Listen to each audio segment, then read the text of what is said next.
Welcome to NYC.com. What's going on? This is your dude AP. Welcome to NYC.com. Welcome to NYC Television.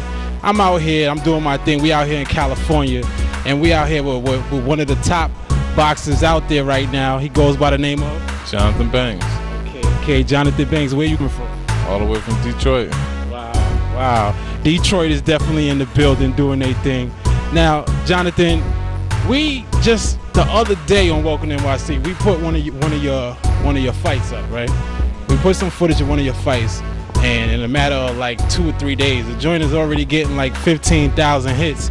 I mean, it seems like people are liking your style of boxing. Like, do you consider yourself to be an entertainer? Yeah, that's number one goal. Gotta entertain the fan. Definitely. So, I mean, growing up in Detroit, how has that influenced your boxing style? Growing up in Detroit, it's been a lot. You've seen a lot of different people, you know what I mean? A lot of different fighters, you know what I'm saying? Like Thomas Hearns, seen Joe Louis, and a lot of people don't realize Sugar Ray Robinson was originally from Detroit. Wow. So we had a lot of great guys from Detroit doing their thing. Mm-hmm. So it influenced me, you know what I'm saying?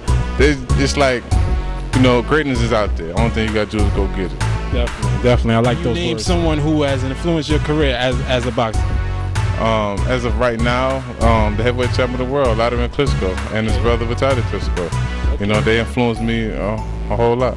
Wow, that's great. From what I hear, that you have a very tight relationship with them. Can you explain more on that? Yeah, like you said, it's a very close-knit relationship, especially with I've been with the younger brother Vladimir, for the longest, and he been showing me different ways of training, different training methods, different eating regimens, a lot of different things that he showed me. A lot of things we talk about life, you know what I'm saying? Just general things and the business about boxing. So I've learned a lot being around them guys. Definitely, that's a great thing. I mean, it's from what I hear, you spar with them as well, right? Yeah, I've been sparring with Vladimir for the last 5.5 years, maybe, and I've just been recently sparring with his brother Vitaly. For this particular fight he has coming up on the 26th of September. Wow. So this is what a lot of people don't know. A lot of people don't know what really goes on behind scenes. You know what I mean? So like, we talking about the champs, the champs of boxing right now, of the heavyweight division, and you're the person who's working out with them. How does that, like, how does it feel for you? Like when you go out places, like just when we setting up, we got different people coming at my man over here, like wanting his autograph and everything. How does that feel growing up from Detroit to where you are now? It's a good feeling, you know what I'm saying? But being around them guys, they taught me how to carry myself like a champion, so it's just a matter of, accepting your role, knowing what you do, and people see, other people like what you do, just like you like what you do, and a lot of people appreciate it. So it's just about giving the fans their respect. You know what I'm saying? They come to watch you in respect, so you just got to respect them back. Definitely. Now, you were a cruiserweight, but from what I understand, this is your second fight at heavyweight. Why did you make the change to heavyweight? Well, it was just a struggle for me to make that weight. Coming down from 215 close to 220 and trying to make 200. It got to the point where physically I couldn't perform at 200 anymore. I could make 200, but I can't perform at it. And those are two different things. If you make the weight, you have to be able to perform at the weight in boxing. So I had to make a personal decision for myself, go and step up in class. Definitely respect that.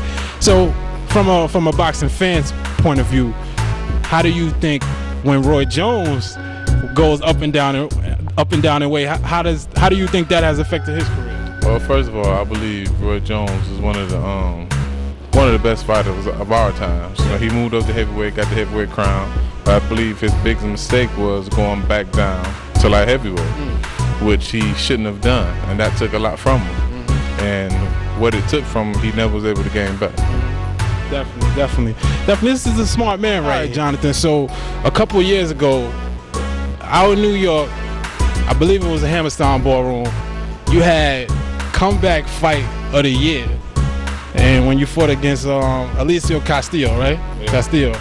So since that time, me being a New Yorker, and the New Yorkers I know, we really been following your career. Like, since that fight, have you felt like you've been getting more recognition or what? I definitely got more recognition off that one fight alone. You know, it was like that one fight. It's even to this day, you know, when people stop me and they see me and say, "Hey, I remember when you fought Castillo."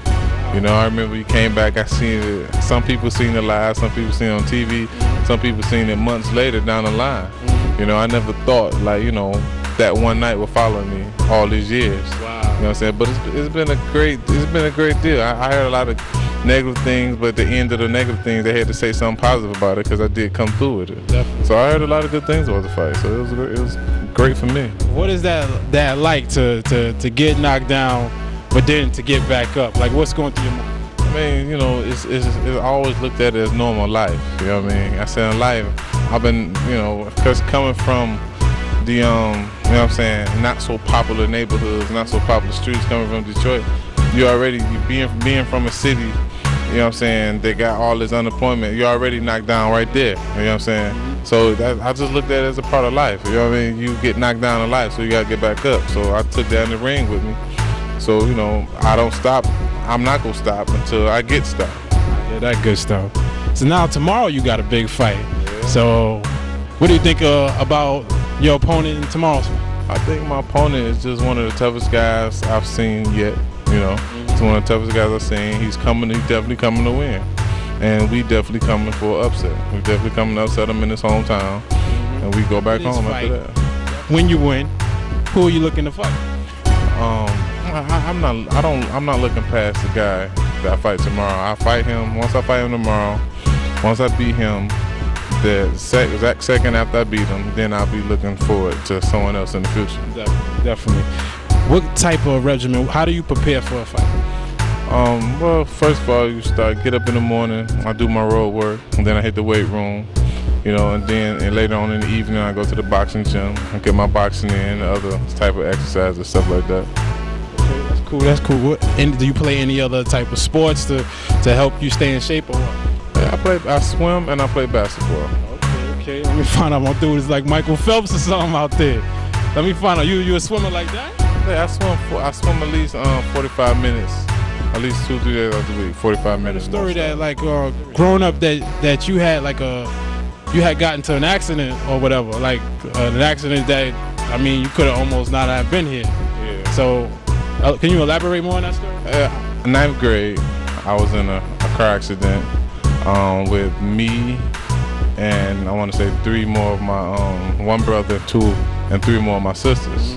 And it was a bad rollover accident, and I ended up bruising my chest muscle. I had to go through in and out of therapy for doing it. The doctors told me that I won't be able to box because my chest muscle, it didn't heal right. Wow. And in and out of therapy, but you know, they told me I won't be able to box no more. I just said okay. And as soon as I felt better, I went back to the gym, you know, so, yeah, so this something I always wanted to do, I couldn't just let nobody stop me. Definitely. So that's how it was. That's a good look. So, I mean, my man sounds like a warrior right here. Like, nothing's going to stop him from getting what he wants in life. And, I mean, he's definitely a force to be reckoned with. Welcome to NYC.com.